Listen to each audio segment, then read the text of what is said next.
Looking to buy a drone but not sure where to start? If you're looking to get into drone flying but have no idea what to do, here are the top 5 things every beginner should be aware of. Stay tuned.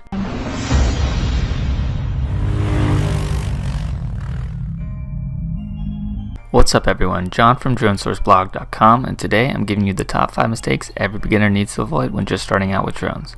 Some of these things are a little bit more self-explanatory than others, but yet are still very pertinent. Number 1. Flying indoors. I honestly don't think this should be on the list, as it really is common sense to not fly your drone indoors when just starting out.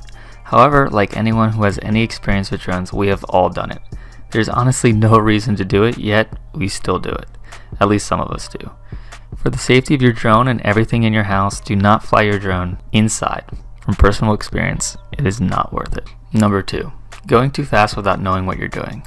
Alright, so this is a very common thing among beginners. I know because I've done it myself. If you are just starting, the very first thing you should be trying to do is learning how to fly your drone.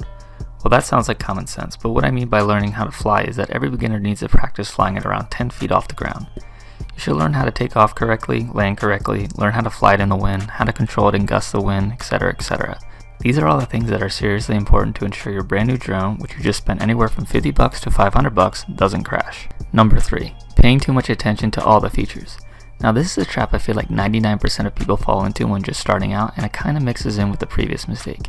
You get this brand new drone, you can't wait to fly it and try out all the features, yet you have no idea how to actually fly this drone in the first place. If you're just starting out, learn how to control your drone before trying to test out all the features. Ultimately, all the cool features is probably why you bought the drone, but if you don't know how to even land it, those features aren't worth much. Number 4. Expecting your drone to not move in the wind. This is something that surprised me when I just started out. I've seen all the videos of people flying their drones in perfect cinematic shots, but never understood that the people flying those drones are actively controlling them against the wind.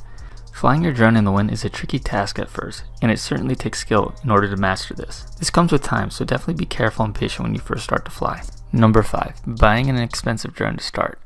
I think this is something a lot of us do when we want to get into a new hobby.